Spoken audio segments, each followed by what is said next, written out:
El enojo es una de las emociones más destructivas para la mayoría de nosotros. En la tarea de moldear el bienestar genuino que buscamos, el enojo es una gran aspereza que necesitamos limar. En la presentación anterior revisamos las desventajas del enojo y generamos la determinación de hacer algo para evitar que nos siga lastimando. ¿Y qué podemos hacer? Primero que nada, dejamos de intentar cambiar a los demás y nos enfocamos en nosotros mismos. Generamos una actitud de cautela y oposición, practicamos el autoconocimiento y finalmente, para desmantelarlo, aprendemos a autorregularnos.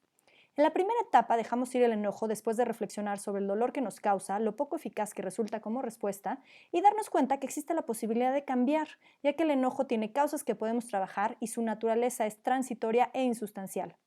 En esta sesión revisaremos la segunda fase de este proceso, el aplicar un antídoto. ¿Y para qué es necesario un antídoto? Por más que soltemos y soltemos los enojos, el hábito que tenemos de irritarnos lo hemos tenido probablemente durante toda nuestra vida. Se necesita una fuerza para neutralizarlo, tal como el agua mitiga el fuego. ¿Y cuál es el mejor antídoto para el enojo? La paciencia. Si hay paciencia, no puede haber enojo. La buena noticia es que la paciencia, como cualquier otra habilidad, se puede entrenar. Empecemos por ver qué es la paciencia. La paciencia es la habilidad de no enojarnos. Es una mente serena y libre de confusión. Ser pacientes no se trata de nunca sentir enojo, sino de volvernos hábiles con él. No implica pretender que todo está bien cuando no es así. No es una postura pasiva, sino una aproximación activa. La paciencia nos brinda la oportunidad de elegir qué hacer y además tiene muchos beneficios para nuestra salud y estado de ánimo. ¿Recuerda algún momento de enojo o molestia que tuviste? Ahora, imagínate en el mismo momento siendo paciente. ¿Puedes siquiera imaginarlo? ¿Cómo te sentirías y comportarías? Imaginarte siendo paciente es un ejercicio muy útil que puedes repetir regularmente. Si es difícil imaginarte a ti mismo siendo paciente, puedes imaginar a alguien más siendo paciente. El hecho de que podamos imaginar la paciencia ya sea en nosotros o en alguien más es la expresión del potencial que tenemos de encarnarla. ¿Y cómo lo hacemos para cultivar la paciencia? Primero, necesitamos conocer qué hace que nos enojemos. En general nos enojamos por múltiples causas y razones que para cada quien son distintas. Alguien se puede molestar porque le movieron sus cosas del lugar y alguien más se molesta porque le están diciendo qué hacer. Sin embargo, todas las razones tienen un denominador común. Nos enojamos cuando no ocurre lo que queremos, como por ejemplo cuando no recibimos el reconocimiento que esperábamos, o cuando ocurre lo que no queremos, como cuando alguien nos critica. Esto se extiende hacia nuestros seres queridos y opera al revés con las personas que no nos agradan. Esta lógica de tratar de que siempre ocurra lo que queremos y que nunca ocurra lo que no queremos suena a una demanda difícil de cumplir y sin embargo nos enoja. ¿Cómo es la experiencia del enojo? Esta tiene dos aspectos. El aspecto físico, lo que sentimos en el cuerpo, y el aspecto cognitivo, las historias que nos contamos en la cabeza. Estos dos aspectos se nutren entre sí. Mientras más le damos vueltas a nuestros argumentos, más malestar sentimos y viceversa. La paciencia nos ayuda a trabajar con estos dos aspectos, a generar tolerancia ante el malestar y a replantearnos la manera en que vemos las cosas. Si hacemos doble clic al aspecto físico, podemos ver que a su vez tiene dos partes. Por un lado, la sensación de malestar en sí y por otro lado, el rechazo que generamos hacia sentir ese malestar. A nadie le gusta sentir malestar, incomodidad, dolor, pero al estar peleándonos y rechazando estas sensaciones, solo logramos empeorar la experiencia. Lo primero que hay que hacer es distinguir con claridad estos dos aspectos. No estamos buscando deshacernos del malestar, lo cual muchas veces es imposible, sino más bien buscamos soltar el rechazo hacia él. Al hacerlo, lo que queda es aceptación para el malestar. Para desarrollar esta tolerancia es necesario atender a la emoción sin modificar y sin distraerse.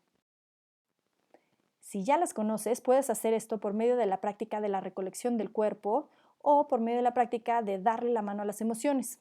Una técnica que incorpora esto es la práctica de atender a la emoción para generar tolerancia y serenidad ante el malestar. En cualquier momento puedes pausar este video para seguir los pasos. Al prestar atención solo a la parte física de la emoción, notamos que las historias que nos contamos en la cabeza se debilitan. Sin embargo, para desactivar esas historias y lograr domar a nuestro enojo, simplemente notar el aspecto físico no es suficiente. Necesitamos ahora trabajar con el aspecto cognitivo del enojo. Estas historias y argumentos que nos contamos son distorsiones, proyecciones y exageraciones que impiden que podamos apreciar una situación desde una perspectiva amplia y realista. Al momento del enojo nos convencemos de lo que nos dicen y reforzamos lo que sentimos. Piensa, por ejemplo, en un momento de enojo y date cuenta de lo que pensabas. A través de analizar esos argumentos, se vislumbra la raíz fundamental de todo enojo, la confusión. Vemos las cosas como somos y no las vemos como verdaderamente son. En específico, exageramos lo negativo de las personas o situaciones y además tenemos una percepción sesgada de solo interesarnos por yo, lo mío y para mí.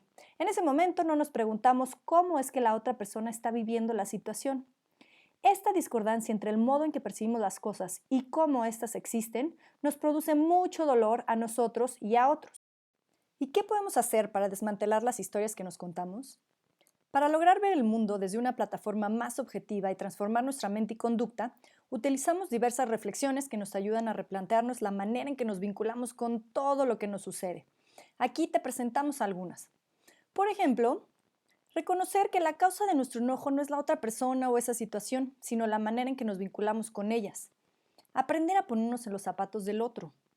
Ver la crítica de manera diferente. Si nos critican y hay verdad, nos dicen, gracias, nos ayuda a mejorar. Si no hay verdad, no hay razón para que enojarse.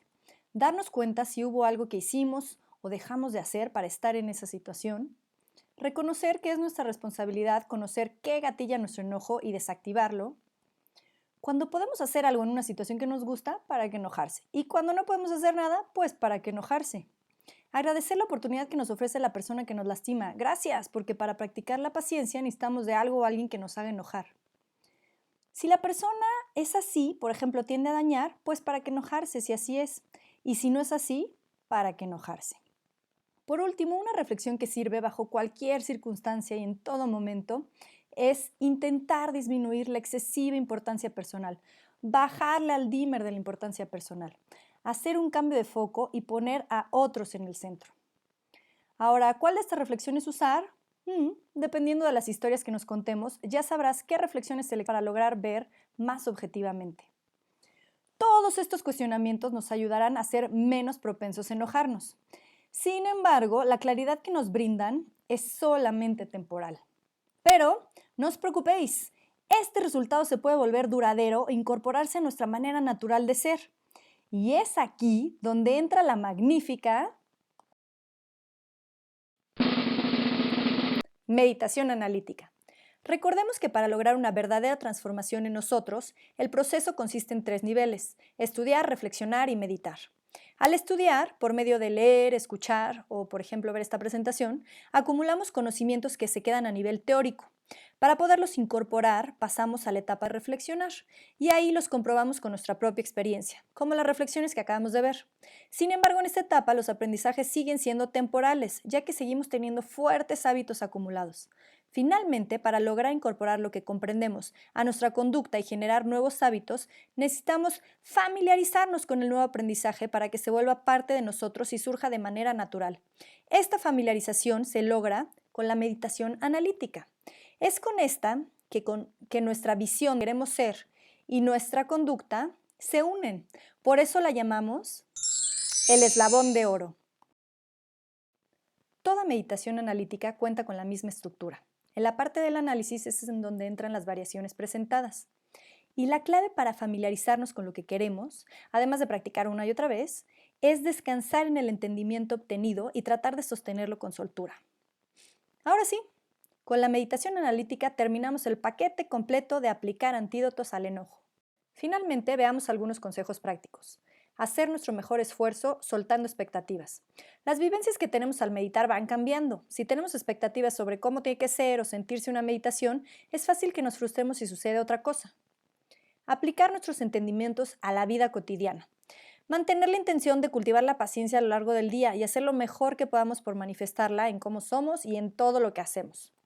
El proceso es poco a poco y con perseverancia. Como todo lo que aprendemos en la vida, aunque al principio no sea tan fácil, poco a poco aprenderemos y notaremos una transformación. Si la enfermedad del enojo es una de las principales causas del sufrimiento, la infelicidad y la violencia en el mundo, y la paciencia es su antídoto, ¿no valdrá la pena inyectarnos esta vacuna?